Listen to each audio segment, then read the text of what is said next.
Before I dive into this, let me say I'm not proud of what I did. Honestly, I didn't even expect to find anything. It was one of those nights where you're alone, bored and curious. Bad combination, I know. I was messing around on the dark web, not for anything illegal at first, just exploring out of curiosity. I'd heard all the horror stories, hitmen, drugs, human trafficking, but I always thought they were overhyped. Something about the anonymity, the way it felt like diving into a forbidden world, made it addicting.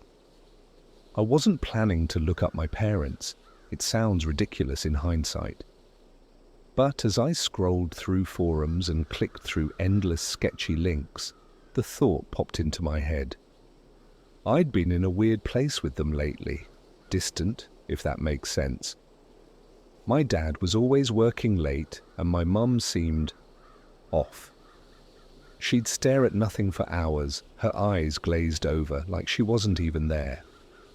I thought maybe they were hiding something, an affair, a secret debt, something normal. So I typed their names into a search bar on one of those shady data leak sites just to see what came up. At first it was the usual stuff, addresses, old phone numbers, social media profiles. But then I found a link with a title that sent a shiver down my spine. Redacted, verified content. Their full names were right there in the description. My stomach dropped, but I clicked. It asked for a Bitcoin payment to unlock the files. I hesitated. I should have stopped. But the curiosity, the need to know was too strong. I paid. When the folder unlocked, my screen filled with video thumbnails. Some were blurry screenshots, but others were crystal clear. My parents' faces stared back at me in almost every single one. They looked younger in some, like the videos had been taken years ago, but others were recent. I recognized my dad's work shirt, the one with the oil stains on the sleeve. My mum's red cardigan she always wore in the winter. The titles of the videos weren't just disturbing, they were vile. Things like Family Confessions number 13, Punishment Session, she screams, and the one that made my chest tighten so much I could barely breathe. Home Movie, After Hours. I clicked the first video. It opened with shaky handheld footage, like someone was recording on an old camcorder. The room was dimly lit, but I recognized it immediately. It was our basement. The clutter, the old couch with the cigarette burn on the armrest. There was no mistaking it. My mum was sitting on the couch, her face pale, her hands fidgeting in her lap. My dad was standing behind her, his arms crossed, staring into the camera like he was waiting for something. Then a voice came from behind the camera, deep, gravelly, unfamiliar. "Tell them what you did," it said. My mum started crying, not quiet tears, loud, choking sobs that made my stomach turn. She shook her head, but the voice repeated, louder this time, angrier. "Tell them!" She finally spoke, her words slurred like she'd been drugged. I didn't mean to. I swear, I didn't mean to." The camera zoomed in on her face, and I noticed something I hadn't before. Her lip was split, swollen, like someone had hit her. "What didn't you mean to do?" the voice demanded. "I didn't mean to kill him," she whispered. My heart stopped. I paused the video and sat back, my hands shaking. Kill who? My mum wasn't a killer. She was the woman who baked cookies for the neighbors and cried during ASPCA commercials. This had to be fake, some kind of sick prank. I hit play again. The voice laughed, a cold, guttural sound that didn't feel human. "You didn't mean to, huh?" "Well, let's remind you." The camera panned down, and I saw something on the floor in front of my mum, a tarp, a large dark stain in the center. My mum started screaming, shaking her head violently. "No, no, please, I'll do anything. Don't make me." The screen went black. I sat there for a solid 5 minutes just staring at the monitor. I felt like I was going to throw up. My mind was racing, trying to make sense of what I'd just seen. Was it real? It looked real. Too real. But it didn't make sense. My mum wasn't capable of whatever that was. I had to know more. I clicked the next video. This one was different. It opened with my dad this time, sitting in what looked like a small concrete room. His hands were tied behind his back, and there was blood on his face, dripping from his nose. The same voice from before spoke, but now it sounded amused, almost playful. "Tell me about the girl." My dad didn't answer. He just stared at the floor, his jaw clenched. "Come on," the voice taunted. "Tell me how she screamed." I froze. My dad's head snapped up, and for the first time I saw something I'd never seen in him before. Fear. Real, raw fear. He muttered something I couldn't make out, and the voice laughed again. "Louder! Let your wife hear you." The camera shifted slightly, and I realized my mum was in the corner of the room, huddled against the wall. Her face was bruised, her eyes wide and hollow. She looked at my dad, and then at the camera, like she was begging whoever was watching to help her. "Please," she whimpered. "We didn't mean to." The video cut off again. I slammed my laptop shut and stumbled back from my desk.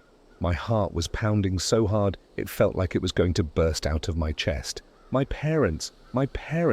What the hell were they involved in? Who was filming this? And why was it on the dark web? I wanted to stop there, to delete everything and pretend I'd never seen it. But something deep inside me wouldn't let me. I needed answers, so I clicked the next video. I hesitated for what felt like forever before opening the next video. My laptop screen reflected my pale, sweaty face. My mouth was dry, my hands trembling. I didn't want to know what came next, but I couldn't stop myself. It was like some invisible force had taken over, compelling me to keep going, even as every instinct screamed at me to slam the laptop shut and throw it out the window. The file loaded.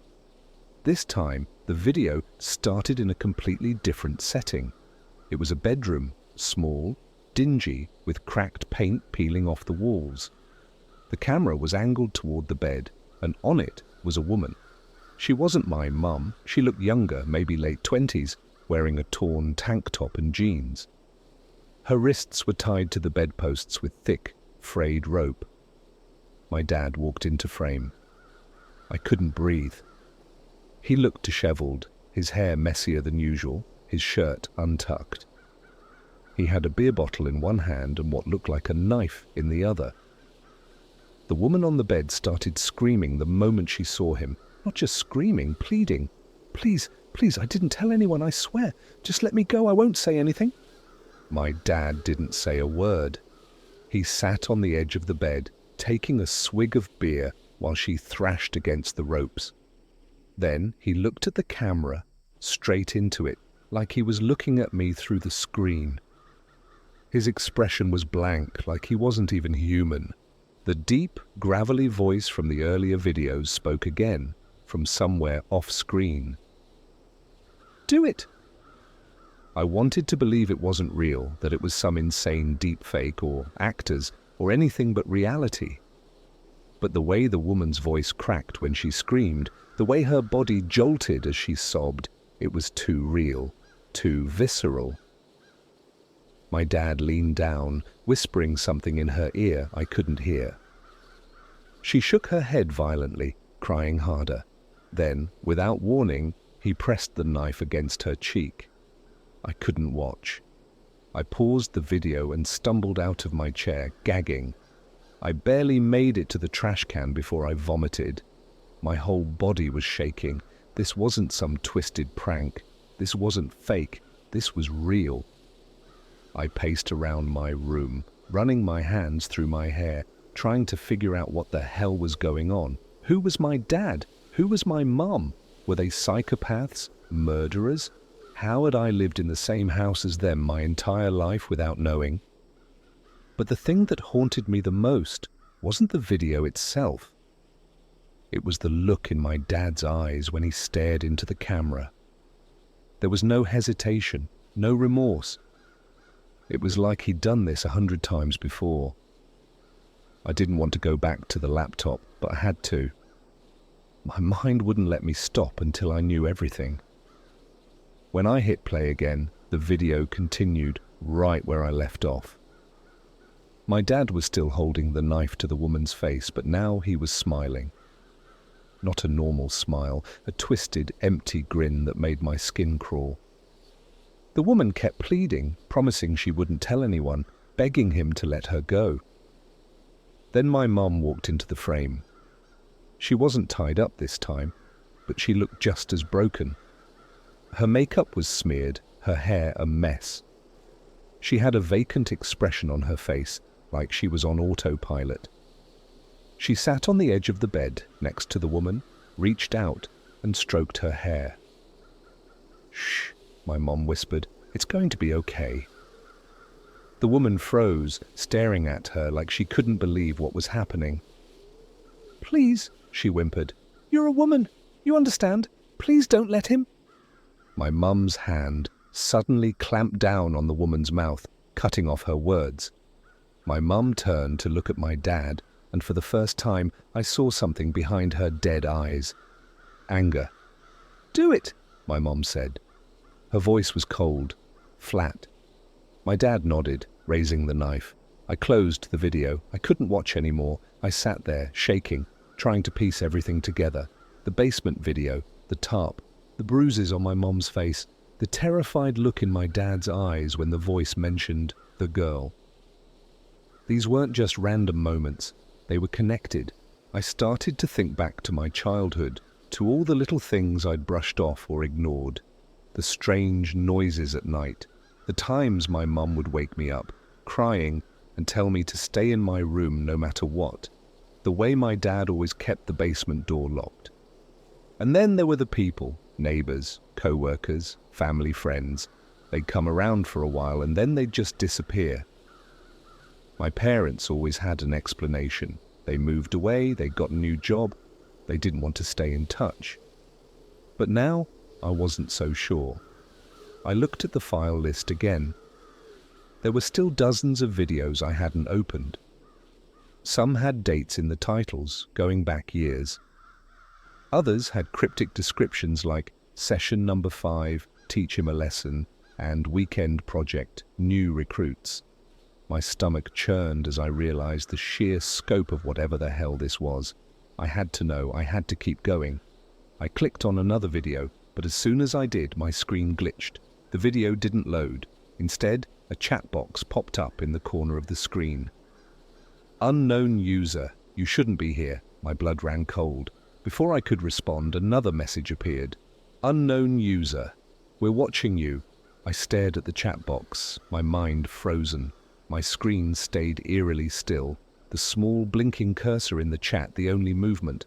I could feel my heart pounding in my ears. I hadn't clicked any chat feature. Whoever this was, they were in my system. After what felt like an eternity, I managed to type a shaky response. "Me. Who is this?" The reply came instantly. "Unknown user. You shouldn't have looked. You don't know what you're dealing with." I felt a chill run down my spine. My fingers hovered over the keyboard, but I didn't know what to say. My mouth was dry, and a growing sense of dread coiled in my stomach. Before I could type another word, the chat updated again. "Unknown user, they know you're watching." The screen flickered, and then something even worse happened.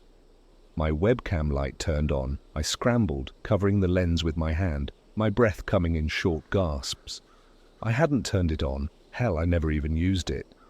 The tiny green light burned into my vision like a warning. My palms were sweating so much I nearly dropped the laptop as I fumbled to shut it. But before I could, the chat updated again. "Unknown user. It's too late now." The screen went black for a moment, then lit back up with a new video. This one didn't come from the folder I'd unlocked. It wasn't even on the site anymore. It was live. The image was grainy, like it had been filmed on an old security camera. But I recognized the room immediately. It was our basement. The camera was focused on the center of the room, where someone was tied to a chair. At first, I couldn't tell who it was. The lighting was bad, and the figure's head was slumped forward. But as the camera adjusted, I realized it was a man. His face was bruised and bloodied, his shirt torn. Then he lifted his head. It was my dad. I choked on my own breath, stumbling backward. He looked terrified. Sweat dripped from his face, mixing with the blood on his cheek. His mouth moved like he was trying to say something, but no sound came through. The deep voice from the earlier videos spoke again, cutting through the silence like a knife. "Tell him the truth." I froze. It felt like the voice was talking to me directly. I glanced at the chat box, but it was gone. All that was left was the video feed taking up my entire screen. My dad shook his head, his voice hoarse. "Please, I'll do anything. Just leave him out of this." The voice didn't respond. Instead, the camera panned slightly, revealing someone standing just out of frame. It was a man wearing a black mask, holding something long and metallic. A crowbar. The masked man stepped closer to my dad, raising the crowbar in a slow, deliberate motion. "No!" my dad screamed. "Please, I'll talk. I'll tell him everything. Just don't..." The crowbar came down hard on his knee. The crack was so loud I flinched. My dad let out a guttural scream, his head jerking back. I wanted to look away, but I couldn't. It was like my body was frozen, my eyes glued to the screen. The voice spoke again, calm and measured. "Start talking, or the next one goes to your hand." My dad was sobbing now, his body trembling. Okay, just stop." He looked directly into the camera, his swollen eyes desperate. "Son," he said, "if you're watching this, you need to understand we didn't have a choice. They made us do it." I felt a lump rise in my throat. He was talking to me. He knew I was watching. "What are you talking about?" I whispered, even though I knew he couldn't hear me. "They found us years ago," my dad continued, his words tumbling out in a rush. "We owed money to the wrong people. They said they'd kill us if we didn't cooperate. At first, it was just small stuff, moving packages, keeping quiet. But then it got worse. They started bringing people to us." He broke down, sobbing uncontrollably. "They made us film it," he said, between gasps. "They said if we didn't, they'd take you." My stomach dropped. "You were just a kid," my dad said.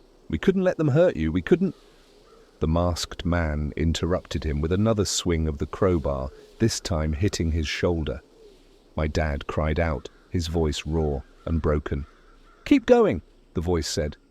"We tried to stop," my dad pleaded, "but they always find us. They're everywhere. You can't escape them."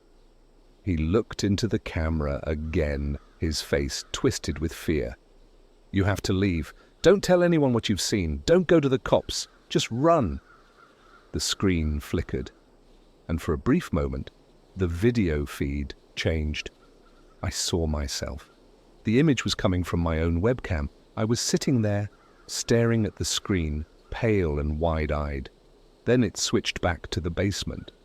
The masked man turned toward the camera, tilting his head slightly.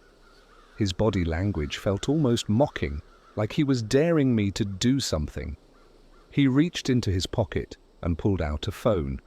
Slowly, deliberately, he pressed a button, and my phone buzzed on the desk beside me. My hands shook as I picked it up. There was a text message from an unknown number. "Stop watching, or you're next." The video feed cut out. My laptop screen went black. I sat there, my mind racing, trying to make sense of what I'd just seen. My parents weren't innocent, but they weren't the masterminds either. They were pawns in something much larger, much darker. And now I was involved too. I sat there, frozen, staring at my blank laptop screen. The house felt too quiet, like the silence had weight. Every small noise, the creak of the floorboards, the hum of the fridge, made my heart jump. My phone was still in my hand, the threat staring back at me in plain text. "Stop watching, or you're next." I didn't know what to do. My parents were monsters, but they were also victims, and now I was a target. Whoever these people were, they had access to everything: my computer, my phone, my house. I forced myself to stand, my legs shaky. I locked every door, closed every curtain, double-checked the windows. It felt useless, like trying to keep out a shadow. But it was all I could think to do. After pacing for what felt like hours, I made a decision. I needed answers. My dad had said they were everywhere, but maybe that was paranoia. Maybe there was someone I could call, someone who could help. The police? No, that was out of the question. If these people could find me, they could find the cops. I couldn't risk it. Then I remembered my dad's office. Growing up, the basement wasn't the only place that was off limits. My dad had a small office upstairs, a cluttered little room with stacks of paperwork and an old filing cabinet. He always kept the door locked, even when he wasn't home. I used to joke that he was hiding treasure or secret blueprints for a spaceship. Now, I wasn't so sure. I grabbed the spare key from the kitchen drawer and crept upstairs. The door to the office was at the end of the hallway, closed tight. My heart was pounding as I slid the key into the lock. It turned with a soft click. The room smelled musty, like paper and dust. The desk was covered in loose files and coffee stains, the chair pushed back like my dad had left in a hurry. I flipped on the desk lamp, scanning the space. There had to be something here, proof, answers, anything. I started with the drawers, rifling through pens, notebooks, and random junk. Nothing. Then I moved to the filing cabinet. Most of it was boring: tax returns, insurance papers, receipts. But in the bottom drawer, behind a stack of old manuals, I found a small, locked box. The key was taped to the underside of the desk. I pried the box open, my hands trembling. Inside were photographs, dozens of them. The first few were innocent enough, family photos from when I was a kid. Me on a swing set, my mom holding me as a baby. But as I dug deeper, the pictures changed. They became darker. One showed a man I didn't recognize tied to a chair in our basement. His face was bloody, his eyes swollen shut. Another showed my mom standing over a woman on the ground, holding a knife. My dad was in the background, watching. The further I went, the worse it got. Victims in various states of torment, their faces frozen in fear. Some were blurred, like the camera had been moving too fast. Others were perfectly clear, the terror captured in vivid detail. My stomach churned. At the bottom of the box was a notebook. The cover was worn, the pages yellowed. I opened it, my breath catching in my throat. It was a ledger. Names, dates, amounts of money, all meticulously recorded in my dad's handwriting. Each name had a brief description next to it. Transported, eliminated, recruited. Some had notes in red ink. Failed to comply. Handled. One name jumped out at me, Michael Brooks. I recognized it immediately. Michael had been a neighbor of ours years ago. He was a friendly guy, always helping my mum with yard work or chatting with my dad about sports. Then one day, he disappeared. My parents told me he'd gotten a job out of state and moved. Next to his name in the ledger was a single word: terminated. I slammed the book shut, bile rising in my throat. My parents hadn't just been victims, they were participants, willing participants. And now I was in their crosshairs. I turned to leave, but something caught my eye: a USB drive plugged into the back of my dad's computer. It was old, the kind you'd see in a tech shop a decade ago. I pulled it out and slipped it into my pocket. Whatever was on it, I needed to see it somewhere safe. I made it halfway down the hall when I heard the sound. A car door slamming outside. My blood ran cold. I crept to the window, peeking through the curtains. A black SUV was parked in our driveway. Two men in dark suits were standing by the car, talking, They weren't looking at the house, yet. I ducked back, my mind racing. Who were they? Did they know I'd seen the videos? The chat message flashed in my head. They know you're watching. I grabbed my phone and opened the security app, linked to our front door camera. The feed came up instantly, showing the two men moving toward the house. I panicked. My first instinct was to run, but where?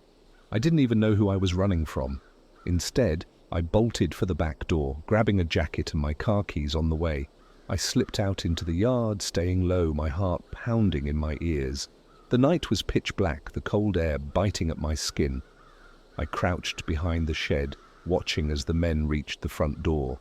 One of them knocked, the sound echoing through the quiet neighborhood. I didn't wait to see what would happen next. I sprinted to my car, fumbling with the keys. My hands were shaking so badly I could barely unlock the door. I climbed in, started the engine, and peeled out of the driveway, my tires screeching. In my rearview mirror, I saw the two men running back to their SUV. Their headlights flicked on, and they pulled out after me. They were following me. I gripped the wheel so hard my knuckles turned white, my heart pounding as I sped down the empty streets. The black SUV loomed in my rearview mirror, its headlights like cold eyes locked onto me. I had no idea where I was going, just away. Every turn, every intersection felt like a gamble. I couldn't go home. I couldn't go to the cops.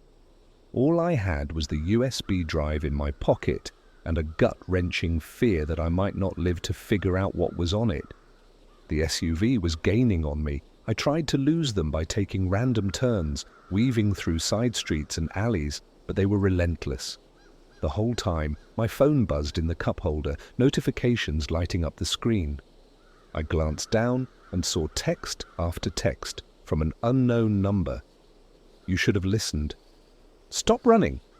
You can't escape us. A loud thunk jolted me back to the road.